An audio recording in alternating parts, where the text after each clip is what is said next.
yan, good morning mga katraus. Panibagong araw, panibagong vlog na naman. Ayan. Kape po muna tayo.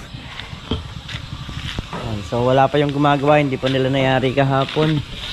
May natira pa yung ball flashing, saka yung dalawang yero na ilalagay nila sa taas. Ayan. So hintayin lang natin sila. So yun nga mga katraps, bali dito na sila sa may unahan. Dong, ano, matatapos ngayon yan o hindi? Matatapos ngayon yan hindi?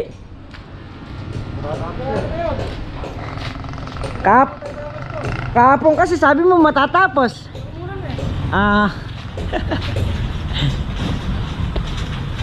Yan, so yan na lang wall flashing saka dalawang yero. So yan mga katraps, bali nag-layout na tayo sa mga bintana. Ayan, so tinasayang ko na nga para i-layout muna natin at i-itsahan natin ang mesanan kasi dumarating sa punto na pag malambot pa hindi mo po pwedeng balibagan, kaya lilipat ka pa ng mga ibang pwesto. Ayan.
Dito naman tayo sa kabila mag-layout.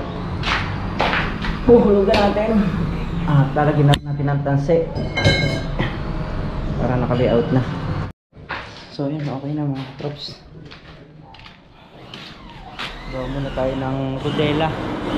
Kahit yung plywood lang pwede naman. Yun nga mga katrops, bali kapirasong yero na lang yung kanilang nilalagay, saka yung flashing na isa. Ayan. Ayan, kung mapapansin nyo may nakataling hagdanan pero nakakatakot. Diyan sila pababa mamaya. So ayusin ko lang yung tali, yung isa-safety natin syempre.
Tali, tatali pa natin yan.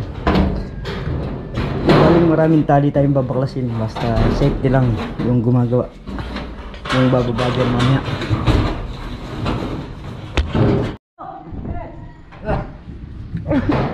Pwede na babaan o ano? Pwede na kababaan na. Hindi kaya pinali ito sa baba para hindi lumulundo. Sumasayaw kanina eh. Kanina hindi ako makakadaan doon. Sumasayaw eh. Yan yung huling wall placing na ilalagay nila mga katrops. Okay na. Ayun o, nagkaparamdam na naman. Umukulog-kulog. So yan mga katrops, bali tapos na nga yung ating bubong. Okay na lahat. So naglilinis na lang. Ayan. Operation paglilinis.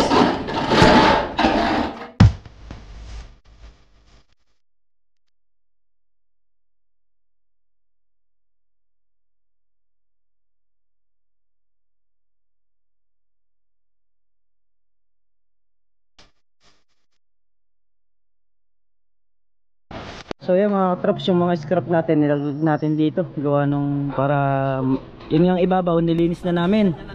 Ito naman ang lilinisin natin ngayon, ipon natin dito sa baba mga katraps. So yun nga mga katraps, ito yung karugtong ng ating vlog. Katayo kay Kabady kasi yung manggagawa natin na gumawa sa bubong gagawa naman doon sa kanyang garahe. Ayan, i-assist muna natin sila. Siyempre mahihiya pa yung mga hindi pa naman nila kabisado si Kabady, kaya tayo muna yung mag-a-assist kahit sandali lang. So maya maya iwanan na rin natin sila at gagawa tayo sa bahay. So ayan mga katraps, dito na tayo sa bahay. Gagawa lang tayo ng pang-ipit para dun sa ating papalitadahan. Kukunan ko lang ng sukat. Bali na i-layout ko na rin. So itong kabila babuhos pa tayo.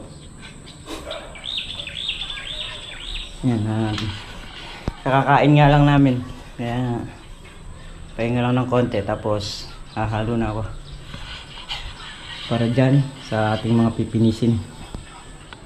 Yan, kapag halo na nga tayo at babasain ko lang to tapos mag-start na tayo mga katrops sa finishing sa bintana.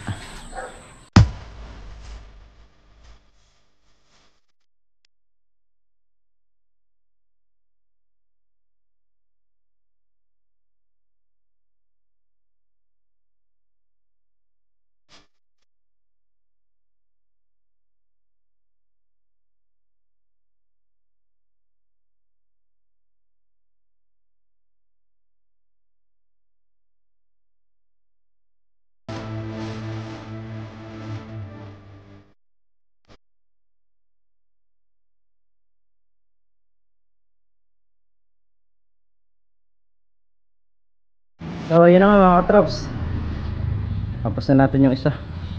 So hindi tayo pwedeng magsensil, lilipat tayo sa kabila kasi malambot pa to. So nilayout ko na rin yung kabila mga katrops para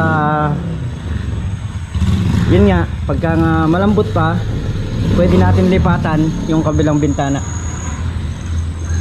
Ayan na Katro. Ano ba yun? Oh, ayan po mga katros, meron po tayong manggagawa. Siya po ay ano ba tawag dyan? Nagpipinis sa bintana. Ayan po, nakakuha ko na isang manggagawa. Galingan mo. Yung pulido ha. hindi ko pa naman na-ship hindi.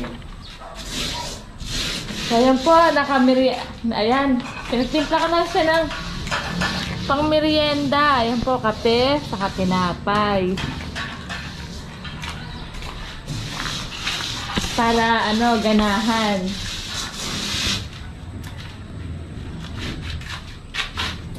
Ayun, nakakadalawang gilid na siya ng bintana. Pinaghiwalay ko kasi nga. Pagka malambot pa, hindi pa pwedeng Ayun.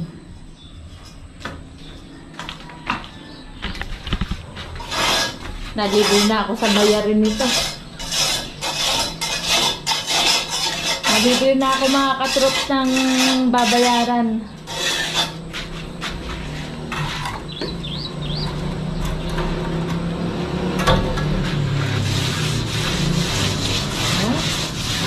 Ganda.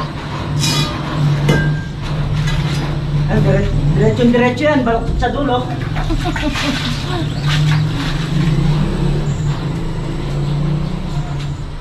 Ito kasi sisinsilin pa to. Ah, dahil ano? Sobra yung hollow blocks. Sobra. Oo. Kaya ngayon nagkapatigas ako sa kabila naman. Kung nagkapatigas naman ako doon, perfect ko na to. Na-perfect ko na to. Pwede na ulit ako lumipat to. Kaya dalawa yung pinilutang ko. Ayun. Na ano? Very good. Oh, magmerienda ka na. Traps, kape lang. Masaya na. Oh, may kasama pang tinapay yan. Ay, yun ang ano, hindi naman ako mahilig mag-pinapay. Ang susunod, ano naman? Yung sa pinto. Hindi, kasi di ba may susobra akong ano? Asa 8,000 ba? Ang alin? Yung susobra ko sa sahod. Kasi tawag dito. Naka-divide na po yung sahod natin. So, bali may susobra po akong 8,000. Bala ko munang ilagay doon sa terrace. Ayun. Ibibili ko muna siya ng tubular para hindi po nakakaalanganing pumunta ron. Baka mamaya nagtampo ka, bigla ka na lang eh. Tuwalong dyan. So yun yung plano ko doon sa matitira sa sahod ko, mga katrops. Dito nga pala sa mga nagtatanong bakit may harang tong sa may hagdanan namin. Paliwanag ko So, na. yan mga katrops. Kasi po may maganda kaming plano dyan. Kaya yan, dyan lang yan. Kasi, saka mas maganda yung hindi agad kita yung loob pag umakyat ng hagdanan. Diba? Medyo surprise. Pag hindi yung nasa hagdanan ka palang, umaakyat ka palang kita na. Pag akyat nila dito sa hagdanan, magugulat sila. Ay, ito pala yung itaas. Hindi po ba? Ito sayang oh. Na, pwede bang third floor? Hindi. Kaya lang hindi ko pinapatanggal dyan kasi nga hindi pa natatapos palitadaan yung anong, di ba? Oo. Pero alam Kulang mo, nga tayo sa budget, kaya nga Oo. sabi ko sa iyo, kada buwan. oo, kaya Buwan-buwan. natin yan. Titsagay natin yan. Tara! Oo. Sabi Ano lang nga, naman eh, puro finish na lang naman sa bintana, so kaya naman na natin yun. Kaya tayo na lang po yung gagawa. basta unti-unti lang. Kayang-kaya. Hinay-hinay lang po. Hindi naman Saka po tayo. yung sa insulation natin. Ayan. Kaya po ito nang pinalagyan ko. Unang-una, di ba nagka-problema na nga doon sa ibang kasamahan natin. Pagka may butas ang bubong mo, hindi mo kagad makikita o hindi mo kagad matetrace kung saan nagmumula yung tubig. Kasi kung halimbawa may butas doon sa may harapan yan, aagos yung tubig niyan, doon tutulo sa may dulo. Kaya hindi mo siya alam hanapin. So kung wala siyang insulation, antimano makikita mo yung tulo kung saan ang gagaling. Saka unang-una, ito, hindi lang naman din ganito yung plano namin ni Mrs. Balak din namin mga kesamihan kahit na simple kesami lang. Hindi naman kami naghahangad nung Mabilisang. marikotitos na trabaho. Basta importante, meron kaming bahay na sarili na matitiran. At kumakain kami 3 beses maghapon. Yun lang sapat na sa amin. Yung simpleng kisame lang na magandang tignan. Siyempre, Oo. Yung simple lang siya, plain lang siya. hindi naman kailangan ng Okay na yun sa atin kasi hindi naman tayo titingala lagi sa taas. saka ang isang bahay. Pagka hindi ka na kontento dyan, lahat yan, puro gastos ng bahay. So yun na mga traps, nakatatlong patayo na tayo.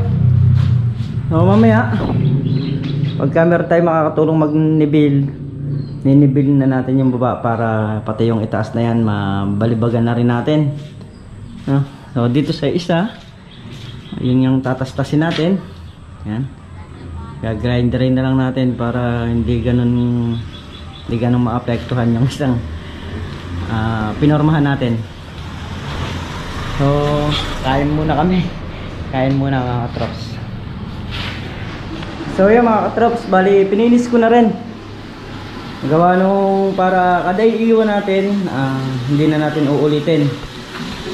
At isa pa, yan, direct madilim sa loob. Isa pa, alis muna tayo ngayon kasi makikipag lamay muna si Mrs. Katrops doon sa kanyang kumare na tagagapan. Kaya ang nagawa natin yung kabilang bintana, bali dalawang side tapos ito isa. So bukas na natin ipagpapatuloy yan mga katrops kasi andyan lang naman yan. So yung pakikisama ay kailangan. Kaya let's go mga katrops. Dilinisin ko muna yung loob. Yan, babanihin ko muna para malinis. Ay, tumata ito. Lubig, lakas. So, para mga katrops, muli, hanggang dito na lang muna yung ating vlog at maraming salamat po sa inyong lahat sa walang sawang suporta nyo, sa pagmamahal nyo sa bawat channel namin. Ingat po kayo palagi, saan po kayo naroroon. Bye bye po sa lahat. Thank you po sa lahat na sumusuporta at nagtitiwala sa amin.